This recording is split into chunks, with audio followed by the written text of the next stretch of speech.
눈을 감을 때마다 무려 6일 동안이나 잠에 빠질 수 있는 나라. 여성과 단순히 악수만 했을 뿐인데 목숨을 잃을 수도 있는 미친 곳. 믿기 어려운 이야기 같지만 이 지구상에는 실제로 그런 나라가 존재합니다. 지금부터는 오직 카자흐스탄에서만 존재하는 15가지 금지 사항과 기이한 현상에 대한 영상을 보여드릴게요. 몇 분만 저와 함께 해주세요. 지금 말씀드린 이 황당한 이야기들이 전부 사실이라는 걸 확인시켜 드리겠습니다. 16번 수면 계곡. 세상에 이런 곳이 있다는 게 아직도 믿기지 않습니다. 바로 카자흐스탄의 카라치라는 마을인데요. 이곳 사람들은 무려 6일 동안이나 깊은 잠에 빠지는 이상한 현상을 겪고 있습니다. 러시아 국경에서 400km 이상 떨어진 칼라치 마을에서는 지난 4년 동안 마을 인구의 4분의 1이 아무런 전조 증상도 없이 깊은 혼수 상태와도 같은 잠에 빠지고 있습니다. 이로 인해 이 지역은 수면 계곡 슬립 밸리이라 불리게 되었죠. 현지 여성들은 이 기묘한 깊은 잠에서 12시간에서 6일 뒤에 깨어나면 남편들이 갑작스럽게 성관계를 원하며 이런 욕구는 한 달 이상 지속된다고 말합니다. 게다가 매우 저속한 언어를 사용하기도 하죠. 일부 사람들은 의사에게 걷게 해달라고 애원하고 병원 기저귀만 입고 싶어 한다고도 합니다.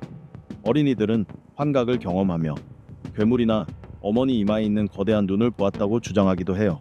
일부 의학 보고서에서는 이 수면 장애를 겪은 사람들의 건강이 깨어난 뒤에는 큰 영향을 받지 않는다고 주장합니다. 하지만 이는 사실과 다릅니다. 현재 주민이 381명밖에 남지 않은 이 마을에서는 심각한 두통, 기억력 상실, 그리고 암 등 무서운 증상들이 나타나고 있습니다. 칼라치 마을에서 몇백 미터 떨어진 곳에는 크라스노고르스크 K람노골스키라는 작은 마을이 있습니다. 이곳은 과거 소련의 핵무기 프로그램을 위해 우라늄 광석을 채굴하던 지역이었죠. 전문가들은 크라스노고르스크의 폐광에서 새어나오는 방사성 라동가스가 이 신비한 수면 장애의 원인일 가능성이 있다고 보고 있지만 아직까지 명확히 밝혀지지는 않았습니다. 용기가 있다면 여러분도 카자흐스탄에 가서 이 엄청나게 긴 수면 현상을 직접 체험해보는 건 어떨까요? 12번 방사능 오염. 믿기지 않을 수도 있지만 카자흐스탄의 아름다운 초원은 사실 심각한 방사능에 오염되어 있습니다. 그 원인은 러시아의 행동으로 거슬러 올라갑니다. 최근에 기밀 해제된 냉전 시대의 보고서에 따르면 소련의 핵실험이 얼마나 끔찍한 결과를 초래했는지가 드러났습니다. 1950년대 카자흐스탄에서 발생한 한 차례의 핵폭발로 인해 600명 이상이 병원에 입원했고 10만 명 이상이 그 영향을 받았습니다. 1956년 8월 카자흐스탄 세미팔라틴스크에서 실시된 소련의 핵무기 실험의 여파로 인해 반경 175km 내에 위치한 산업 도시 카메노고르스크가 방사능에 잠식되었습니다. 세미팔라틴스크는 현재 SMA라는 이름으로 불리며 당시 소련의 핵무기 실험의 중심지였습니다. 과학자들은 러시아 국경에 접한 카자흐 북부 초원 전역에서 방사능 오염과 광범위한 방사선 질병을 발견했습니다. 탐험가들은 후에 비밀리에 진행된 여러 차례의 핵실험에서 발생한 낙진을 추적했고 그로 인해 수많은 사람들이 오랜 시간 동안 방사능에 오염된 채소, 과일, 고기를 아무것도 모른 채 섭취한 사실이 밝혀졌습니다. 이러한 이유로 카자흐스탄의 부유층은 수입 식품을 선호하는 경우가 많은지도 모르겠습니다. 14번 여성과의 악수 금지. 카자흐스탄에서 악수 하나로 공격당하거나 심지어 목숨을 잃고 싶지 않다면 지금부터 제가 하는 말을 잘 들어주세요. 카자흐스탄에서는 남성끼리만 악수가 허용됩니다. 심지어 정식으로 소개받지 않아도 간단한 악수 하나가 공식적인 인사를 대신하기도 하죠. 전통적인 악수는 상대의 건강이나 일 상태를 묻는 의미로도 받아들여집니다. 하지만 이 모든 것은 오직 남자와 남자 사이에만 해당됩니다. 여성에게 고의적으로 손을 내밀어 이 악수를 하려 한다면 그것은 부적절한 행동, 심지어 여성을 공격하려는 의도로 여겨집니다. 그 순간 주변 사람들은 당신의 설명 따위는 듣지 않고 바로 공격해 올 수 있습니다. 카자흐스탄은 대체로 이슬람 국가이기 때문에 이러한 상황에서 극단적인 행동이 일어나는 경우가 많다는 점을 반드시 기억해 두세요. 12번 독수리 사냥. 방사능 문제는 잠시 접어두고 이제 카자흐스탄의 초원에서 정말 흥미로운 문화를 하나 소개해 드릴게요. 바로 독수리 사냥입니다. 카자흐스탄은 독수리의 고향으로 알려져 있으며 광활한 평원에서는 오래전부터 독수리를 이용한 사냥 문화가 이어져 왔습니다. 몽골인들은 고대부터 넓은 초원에서 독수리를 사냥 도구로 활용해왔고 독수리 사냥의 전통은 세대를 거쳐 전해 내려왔습니다.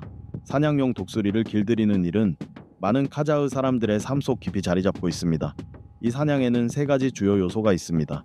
사냥꾼, 충성스러운 독수리, 그리고 토끼, 여우, 늑대와 같은 사냥감입니다. 알타이 산맥 지역의 사람들은 독수리가 인간의 영혼 속 부정적인 생각을 쫓아낸다고 믿습니다. 또한 이들은 전 세계에서 유일하게 황금 독수리를 사냥에 사용하는 부족이기도 합니다.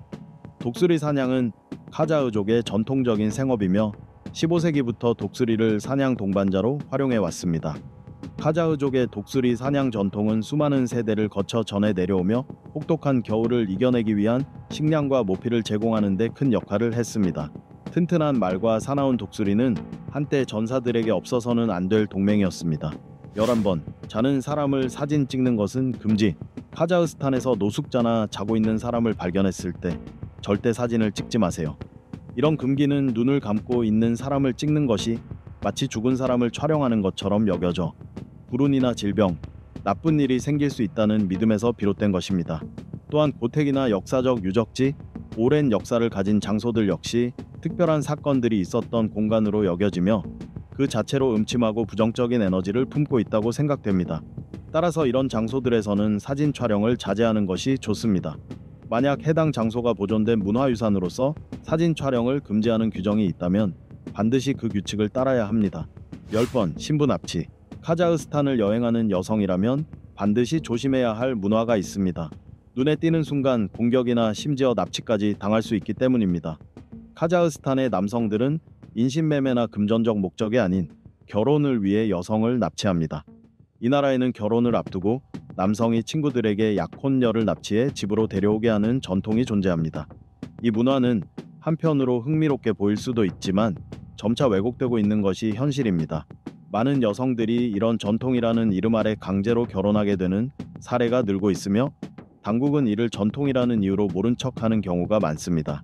다수의 보고에 따르면 카자흐 여성들이 이 의식이라는 명목 아래 폭행을 당하고 있으며 여성 관광객들조차 그 위험에서 자유롭지 않습니다.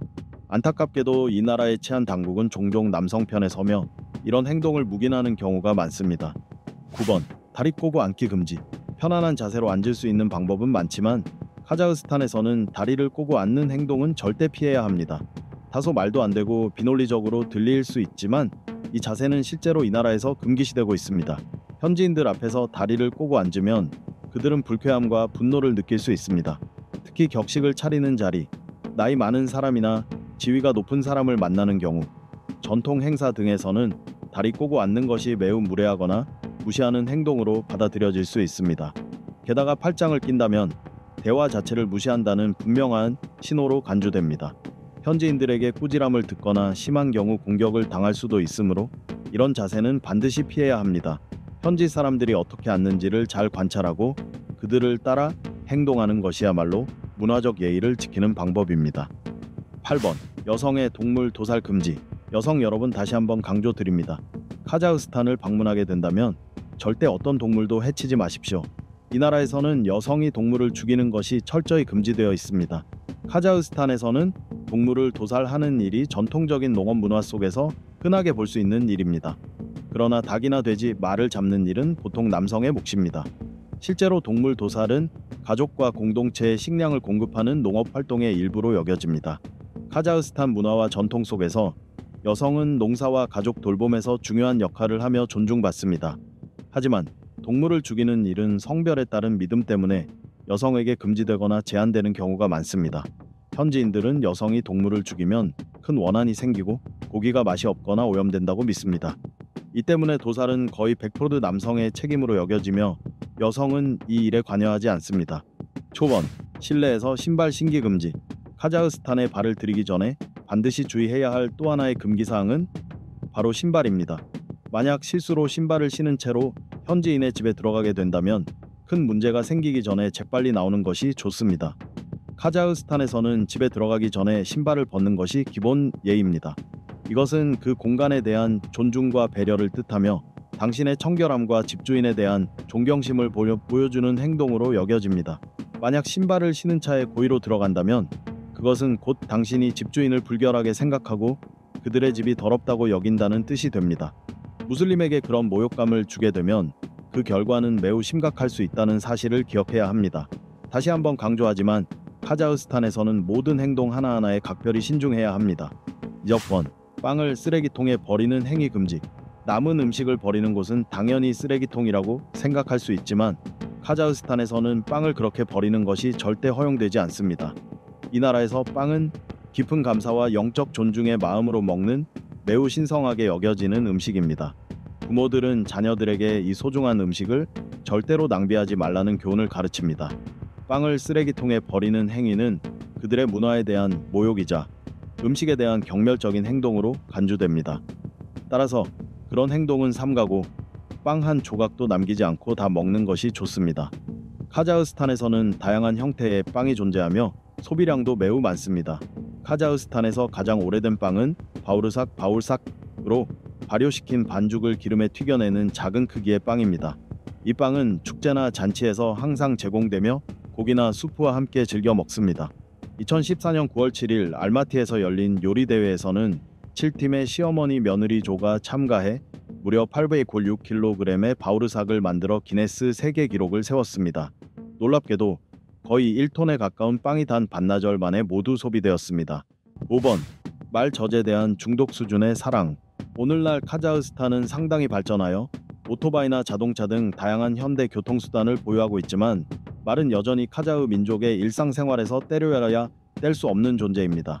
카자흐인들은 세계 최초로 말을 길들인 민족으로 알려져 있습니다. 약 6,000년 전 카자흐스탄에서 말이 처음으로 가축화되었다고 전해지며 현재 카자흐스탄 인구의 3분의 1이 가축을 소유하고 있습니다. 그 중에서도 말은 카자흐 농민들에게 가장 중요한 가축 중 하나입니다. 만약 카자흐 가정에 손님으로 초대된다면 말고기로 만든 요리를 대접받을 확률이 높습니다. 영하 40도까지 떨어지는 혹독한 겨울을 이겨내기 위해 카자흐 사람들은 에너지원으로 말고기를 많이 섭취합니다. 4인 가족 기준으로 한 마리의 말을 약 $2,000에 구매하며 말고기는 전통적인 음식이자 비교적 고급 요리로 여겨집니다. 게다가 세계에서 가장 맛있는 말 젖도 제공받게 될 것입니다. 대부분의 카자흐인들은 어릴 때부터 말 젖을 마시며 자라며 그 독특한 맛에 중독되어 있다고 말합니다. 말 한 마리는 하루에 약 5리터의 젖을 생산할 수 있으며 가정에서 말 3-4마리만 키우면 하루 식사에 충분한 양의 젖과 자녀 교육에 필요한 영양분을 공급받을 수 있습니다. 말젖은 약 1000번 저어준 후 하룻밤 숙성시키고 다음날 끓여서 최종적으로 완성됩니다.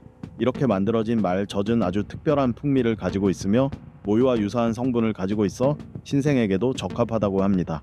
저는 개인적으로 말젖의 맛이 매우 궁금한데요. 혹시 드셔보신 분이 있다면 댓글로 경험을 나눠주세요. 4번. 독특한 집들. 카자흐스탄을 방문할 때 절대 놓쳐서는 안 될 흥미로운 체험 중 하나는 바로 그들의 전통 가옥에서 하룻밤을 보내는 것입니다. 유르트는 카자흐 유목민들의 전통적인 주거 형태로 유연한 나무 프레임 위에 다양한 두께의 펠트 모직 천을 덮어 만든 구조입니다. 잘 만들어진 유르트는 여름에는 시원하고 겨울에는 따뜻하며 1시간 이내에 쉽게 분해하거나 조립할 수 있다는 특징이 있습니다. 유르트 내부는 의식적인 의미도 지니고 있는데 보통 오른쪽은 남성의 공간, 왼쪽은 여성의 공간으로 구분되어 있습니다. 오늘날에는 유르트가 본래의 주거 용도로 사용되는 경우는 줄어들었지만 여전히 카자흐 정신을 상징하는 강력한 문화 아이콘으로 남아 있습니다. 특히 유르트의 둥근 지붕 구조인 샤니라케야스는 모든 카자흐스탄 국민의 공동 보금자리를 상징하는 의미로 국가 문장에서 사용되고 있으며 이는 전 세계 사람들에게 향한 환대, 선의, 그리고 친밀함을 상징합니다. 3번. 세계에서 가장 큰 내륙국. 카자흐스탄은 약 2,947제곱킬로미터에 달하는 면적을 가진 세계 9위의 대국이며 바다와 직접 접하지 않은 국가 중에서는 세계에서 가장 큰 내륙국입니다. 그 영토의 일부가 카스피해와 접하고 있어 많은 사람들이 해안선이 있는 나라로 착각하기도 하지만 사실 카스피해는 러시아, 이란, 투르크메니스탄, 카자흐스탄, 아제르바이잔에 둘러싸인 거대한 내륙 호수입니다. 카자흐스탄의 카스피해 해안선은 약 1100km에 달하지만 대형 항구는 거의 없고 대신 몇몇 소규모 항구나 어촌 마을들이 이 해안선을 따라 자리 잡고 있으며 이들은 식량 공급과 소규모 무역에 있어 중요한 역할을 합니다. 또한 카스피해는 다양한 어종이 서식하고 석유 및 가스 채굴 활동이 이루어지는 중요한 자원지이기도 합니다. 하지만 다른 주요 바다와 연결되어 있지 않기 때문에 이 지역의 해상 운송은 세계 다른 해안 지역에 비해 덜 발달되어 있는 편입니다. 2번 27천 개의 고대 유적지. 오랜 역사와 다양한 문화 유산을 가진 나라 카자흐스탄은 아시아 중심부에 위치한 전략적인 지리적 위치를 지닌 국가입니다. 이곳은 수많은 고대 유물과 중요한 문화 유산을 고스란히 보존하고 있는 곳이기도 합니다. 카자흐스탄 전역에는 약 27천 개에 달하는 고고학적, 역사적, 건축학적, 그리고 다양한 문화 유산이 존재합니다. 이 방대한 유적들은 카자흐스탄이 얼마나 풍부한 역사와 문화를 간직하고 있는지를 잘 보여줍니다. 대표적인 유적으로는 오트라르와 투르케스탄 투케스탄 같은 고대 도시들, 알타이 지역의 붉은 땅 레드랜드, 그리고 사우란의 유적지 등이 있습니다. 이러한 장소들은 단지 카자흐스탄의 역사와 문화를 상징하는 것뿐만 아니라 전 세계의 관광객과 고고학 연구자들에게도 매우 매력적인 탐방지로 여겨지고 있습니다. 1번 말타기의 달인들. 나는 미국 서부의 카우보이들과 카자흐 초원의 사냥꾼들 간의 대결을 손꼽아 기다리고 있습니다. 말타기와 사격 실력을 겨루는 이 경쟁은 정말 흥미로울 것입니다. 카자흐스탄 사람들, 남녀를 막론하고 모두 뛰어난 기승 능력을 갖추고 있습니다. 젊은이들은 양을 두고 겨루는 말 위의 씨름이나 게임에 참여하며, 축제 때는 넓은 초원에서 말타기 대회가 펼쳐집니다. 청년들은 소년이 소녀를 쫓는다는 이름의 게임을 합니다. 소녀들이 먼저 정해진 지점까지 말을 타고 달리면 청년들은 그 소녀들을 따라가며 구애를 할 수 있습니다. 하지만 돌아오는 길에는 소녀들이 소년들을 쫓아오며, 그때는 소녀들이 채찍으로 소년들을 때리는 것이 허용됩니다. 이 유쾌한 행사는 종종 사랑과 결혼으로 이어지기도 합니다. 카자흐스탄을 방문하면 직접 말타기나 활쏘기 체험을 해볼 수 있으며, 살바스 원정대의 짜릿한 공연도 관람할 수 있습니다. 이곳에서 여러분은 정말 놀라운 시간을 보내게 될 것입니다. 우리는 이번 여정을 통해 카자흐스탄에만 존재하는 독특하고 신기한 문화들을 살펴보며 이 나라가 지닌 문화와 유산의 다양성과 풍요로움을 생생히 느낄 수 있었습니다. 세상의 경이로움을 계속해서 탐험하고 여정 속에서 늘 새롭고 놀라운 것들을 발견해 나가는 그 열망을 멈추지 마세요. 함께 해주셔서 감사합니다. 다음 여행에서 다시 만나요.